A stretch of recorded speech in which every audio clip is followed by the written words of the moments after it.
Coba deh bayangin, gimana rasanya berjuang di dunia yang udah hancur lebur. Kali ini, kita bakal telusuri sebuah perjalanan kepahlawanan yang klasik banget. Ini adalah kisah tentang harapan yang lahir dari puing-puing kehancuran. Yuk kita mulai.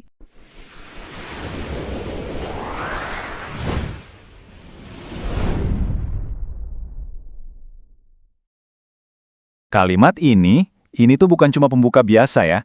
Ini kayak sebuah pernyataan keras. Dunia yang kita kenal, yang dikenal sang pahlawan, itu udah lenyap. Gantinya, medan perang tanpa akhir.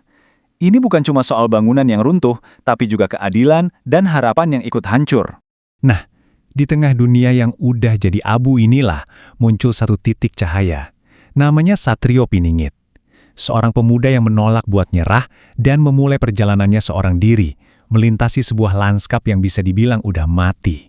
Sumber ceritanya itu ngasih gambaran yang wah brutal banget. Kita seolah-olah nggak cuma ngeliat, tapi juga ngerasain kerasnya perjalanan Satrio. Lewat hutan yang hangus, kota yang luluh lantak, dengan udara yang nyesek karena bau kehancuran. Inilah realitas pahit dia setiap harinya. Satu hal yang perlu kita ingat nih, Satrio itu awalnya bukan mau jadi pahlawan loh, nggak sama sekali. Misinya jauh lebih sederhana, cuma pengen nemuin satu tempat aman, sebuah suaka di mana kedamaian itu masih ada. Tapi, justru pencarian sederhana inilah yang ngebawa dia ke jalan yang nggak pernah ia bayangin. Dan ternyata, rintangan paling berat itu bukan alam liar atau kelaparan, tapi justru manusia itu sendiri. Di dunia baru ini, manusia udah jadi predator buat sesamanya. Mereka saling berburu cuma buat bertahan hidup. Rasa percaya itu udah jadi barang mewah yang langka banget.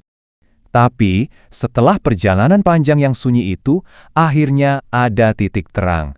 Nasibnya berubah. Di sebuah lembah yang tersembunyi, Satrio nemuin sesuatu yang dia kira udah musnah selamanya. Sebuah komunitas yang hidup damai. Momen inilah yang mengubah segalanya.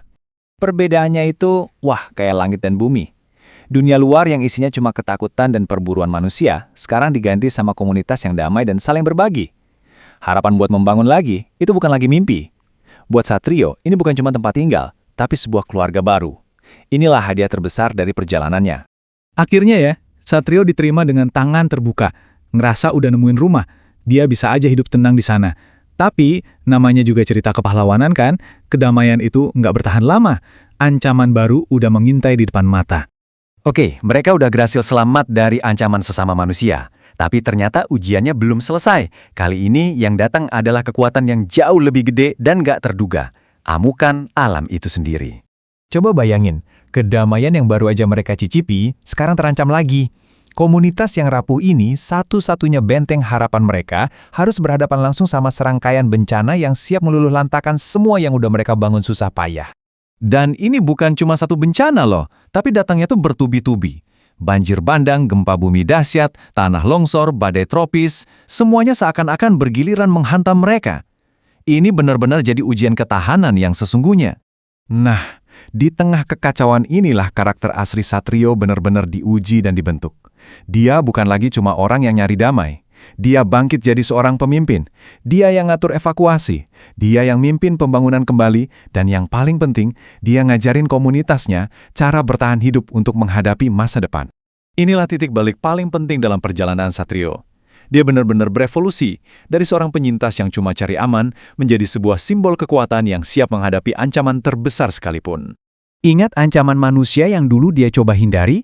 Nah, sekarang mereka balik lagi. Tapi jauh lebih berbahaya. Mereka bukan lagi penyintas biasa yang saling curiga, tapi udah jadi kelompok-kelompok terorganisir yang haus kekuasaan dan gak ragu-ragu buat menindas yang lemah. Karena ancaman inilah, Satrio dapat gelar baru, Panglima Perang.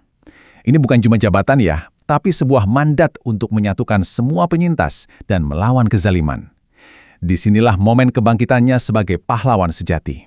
Dan sebagai panglima, Satrio nunjukin kalau dia tuh bukan cuma jago berantem, dia juga ahli taktik yang cerdas. Strateginya jelas, satukan dulu semua penyintas, latih mereka jadi pasukan, kalahkan musuh, dan yang paling utama, lindungi mereka yang lemah. Dan inilah puncaknya. Semua rintangan yang udah dia lewatin, kehancuran dunia, amukan alam, kebrutalan manusia, semuanya ngebawa dia ke satu titik ini. Pertempuran terakhir untuk menentukan nasib masa depan mereka semua. Dan hasilnya, kemenangan telak. Berkat keberanian dan strategi Satrio yang brilian, pasukan mereka berhasil ngalahin kelompok penindas terkuat sekalipun. Akhirnya, keamanan yang sejati berhasil mereka dapatkan. Kemenangan ini bukan cuma akhir dari sebuah perang. Ini adalah awal dari segalanya, awal dari sebuah era baru. Masyarakat yang aman dan adil akhirnya lahir, di mana semua orang bisa membangun kembali hidup mereka tanpa rasa takut. Dan Satrio Piningit, sang panglima, menjadi simbol harapan abadi bagi mereka. Kisahnya ngajarin kita banyak hal ya, tentang ketahanan dan harapan. Tapi, di akhir, ada satu pertanyaan penting yang tersisa buat kita renungin. Setelah kedamaian berhasil diraih, apakah perjuangan untuk keadilan itu benar-benar selesai? Atau jangan-jangan ini cuma siklus yang akan terus berulang?